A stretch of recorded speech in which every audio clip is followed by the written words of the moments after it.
openly oppress their people, and others manipulate them in secret. It is through our perception of disconnectedness that allows such distortions to take place. Through greed, fear, shame, and grief, we cause and facilitate the matrix of illusion. If we perceived the underlying unity, we would never seek to betray or take advantage of each other in any regard, and we would nurture and honor this planet and the limitless potential that we have to create within life and within our amazing solar system, becoming responsible stewards of creation. Some may believe that creating and living in a world of perfect peace is impossible. Do not believe such a thing.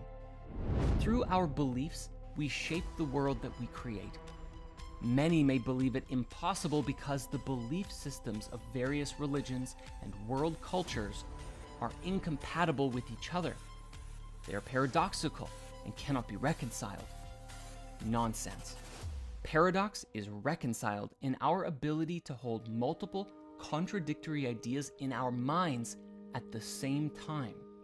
The same way a quantum computer works, it is simply a skill that has to be learned and practiced. When we do this, weighing all ideas against the sword and scales of truth, unbiased by the desire to be right, we realize that opposing ideas are often two ends of a polarizing spectrum of the same idea and are not as far from each other as we think.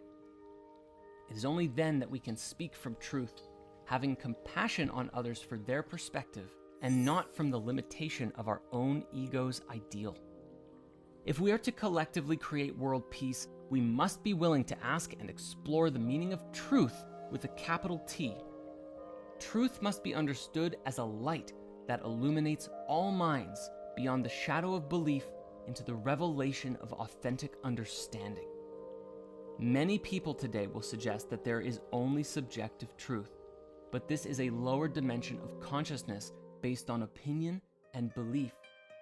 Higher truth can be experienced and known, but it must be penetrated by the clarity of mind and the relinquishing of attachments.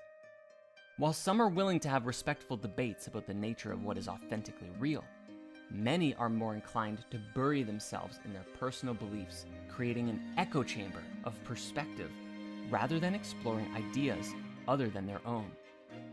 This is problematic for various reasons, the primary being that it further creates more dissension between us all. Truth must be understood as a concept, not a one specific thing. The word itself comes from the etymological root deru, meaning enduring, and from which we find the same root of words such as everlasting, tree, sturdy, steadfast, and stability. It is also related to the Hindu concept of dharma, which is said to be the upholding or eternal principles upon which all of reality is based. Therefore, we might see the connection between truth and that which is enduring. And this is why we should honor the wisdom teachings of the masters of our ancient past, which have withstood the test of time. And of course, even the scientific discoveries and their implementations, which too have lasted for generations. These are enduring because they bear within them the seeds of truth with a capital T. It is easy to blur the lines between subjective truth and higher truth. We all have our own perspectives, beliefs, and opinions, and such things are filtered through our life experiences, habits, environments, upbringing, friends and families, entertainment, and so on.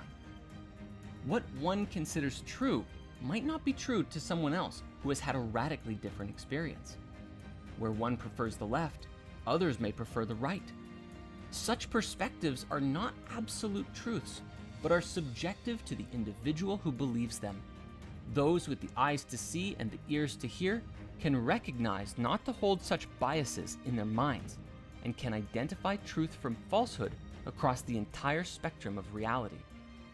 When one can see truth, they pierce the illusions and discover that which is genuinely meaningful and live peaceful, wise, and harmonious lives. Are you ready to open your eyes? The mysteries of this world run very deep, and the further we go, what we find may come as a shock. If we're not prepared, the journey of awakening could become too intense for us to handle, or we limit or isolate ourselves from reaching the highest potential of what we can become. The great masters among us today, and those of the ancient past, all said the same thing. Those who are guided go not astray. When we learn from those who themselves have tasted true enlightenment, we ourselves discover the path to get there. If we try and figure everything out by ourselves, we may never get there at all. For us, the Tao Te Ching was one of the most enlightening materials that helped us to find the way. And today we'd like to invite you to experience this new translation and commentary called the Virtual Way. Could it be that thousands of years ago, the mystic sage Lao Tzu described the holographic matrix of reality? When one really takes in his message, the answer is yes. And he explains further how all of us can break free of the illusions within and in the world to become perfectly in tune with the spiritual divine.